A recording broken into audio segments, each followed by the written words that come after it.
I think one important thing about the project was formlessness. Can architecture be felt? First prompt was that the client himself put it out that he was okay with not having elevations, he was okay with not having forms for the house.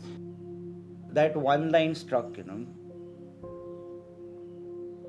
It was a perfect opportunity for me to explore something where the client actually, in a very simple way, is accepting that formlessness is fine with my house.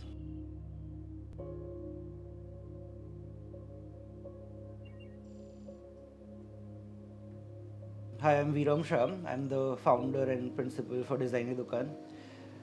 We are a design studio based in Ahmedabad. It's a single story bungalow. There are 3 guest rooms and there are 4 master suites.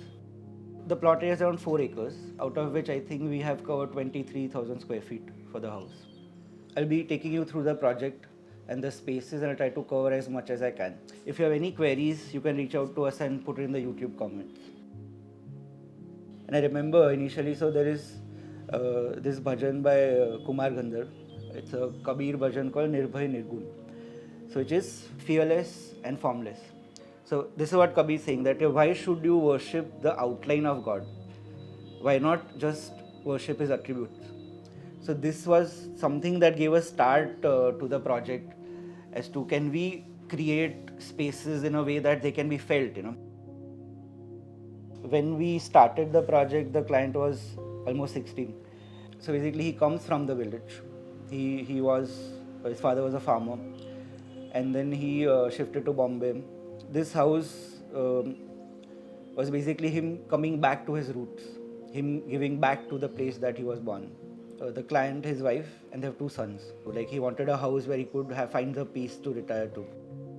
It was a bare site. When we started designing, we realized that we'd have to create a context. This is where you enter from. This is the north. This is the parking space. You get out here, and then this is where the main entry point is.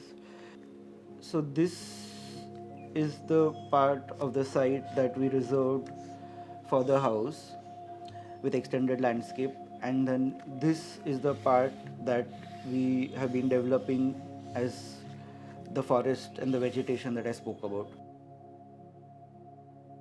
What we wanted to do was diminish scales. So when you actually enter the site, you don't realize that there is actually something there. And this was something that we did with all the excavated soil. It was used to create these mounds.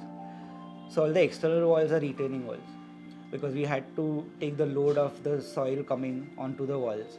So when you stand at different levels on the house, you don't realize what level you are at. This creates nice exit points where you are at one level. If you climb a stair, you come at other level, and you still have landscape which is flowing out to the external parts of the house. One thing he was very clear was that there should be a private part of the house and there should be a public part of the house. We were studying a lot of Corbusier's paintings that time. So if you see his paintings, you will find these imperfect curves, curves that you can't define. The whole house was designed in 2 dynamic curves and 2 static lines. This is one curve that I came up with, and this was the second. When I drew the lines, I did not want them to touch each other. It was very interesting that where the curves meet is what marks the entrance. It's that little space where you enter the house from, and then yet it starts expanding.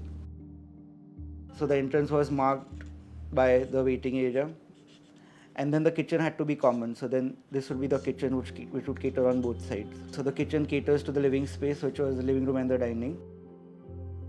So this space again opens up to 2 courts. So the first, I think, pause is where the mandir is. So when you look out, it is a concrete cylinder which sort of doesn't touch any of the walls and yet opens out to the backdrop of the landscape. As you move around the house, the spaces start expanding. So we had marked this curve, and I realized that I would always want gulmohar tree here. It's very interesting that once you exit from the living room, you come out to this transition space, which is the client's favorite area. So we have a swing here, and there's a frame So the frame actually captures the gulmohar. So now it's become a ritual that every time they go to the room, they sit on the swing for a while, look at the gulmohar, have a discussion, and then enter the room.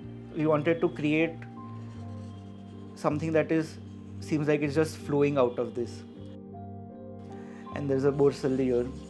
So this is a plant that takes 15 years to grow.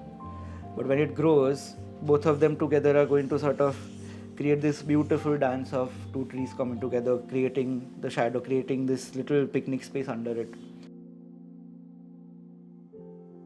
These are the main private suites for the client where you enter from, and they open out to landscape on this side and then on this side. We decided to be very simple with all the materials that were used, and kota is staple. While all the internal areas had to have like a polished kota, we realized that let's play with patterns in the outdoor spaces. Also, all the waste was used in the little transitional spaces of the houses. So it was almost utilizing every bit of the stone that was on site. This wing marks the guest rooms. So in case the guests would want their own privacy, they would have their own landscape spaces adjacent to their rooms. As you further move along this, you come to the most private spaces of the house, which are the two master suites for the son's rooms, which is marked by a court in the center. This passage is marked by the turrets, which became very interesting in terms of the light coming in, the shadows changing. This is a section through the son's room. So what we've done is we've tried to create these pockets to get in more light into the room. We wanted to do very staple basic materials for the house, and teak is something that I have been exploring with in various ways. So this whole area marks the recreation spaces of the house, which hold the pool, the steam sauna and the changing rooms, the pool lounge and the gym.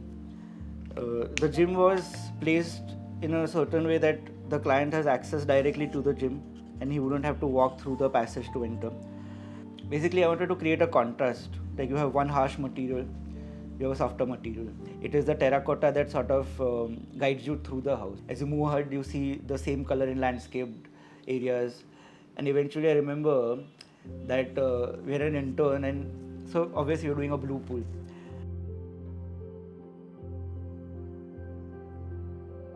That color, the simplicity of the materials, having one color just flows in the house, and like the three little things bind everything together. We need the bathrooms to have the simplicity that the structure has, and no stone or an Italian or a tile would do justice to these bathrooms. And same thing, we said let's do monotones, let's do micro concrete. We tried to play with colors in the bathrooms, we tried to play with textures, create that same simplicity, and then again we added these skylights in the bathroom which added drama to these materials and the simplicity of the bathrooms. I find concrete to be very humane. Concrete sort of takes the impressions of what it is shuttered with. We decided to do shuttered concrete in wooden slats. The logistics of getting a contractor from Ahmedabad to that village would sort of increase the project cost by at least 3 times. It's a large project. The client insisted that I work with a local contractor who had worked with before. And I insisted that he makes a sample wall for me to see first before I start with anything. Now when he made the sample wall, I realized that very interestingly, all the wooden slats would have that imperfection because they were done with hand. And this is not something that you can achieve. It is something that happens. And it was so beautiful that every time the shuttering would open, you would see something new. And that was not something I designed. So basically, I call it anticipated imperfections. This part is the public space that we had created. So this can host up to parties for 20 to 30 people. So this has the home theater in the basement. This is the party lounge which opens out to landscape, like a smaller court this side, a larger court this side. So this would be like a party lawn, where it could host larger concerts, and the mezzanine holds the artist lounge. So this is completely cut off from the house and yet connected to the house. That sort of gave us a very nice opportunity to create these beautiful panels which became a backdrop to the artist lounge. This part, this marks the service block. The cantilevered part was the only thing that was jutting out of the skyline.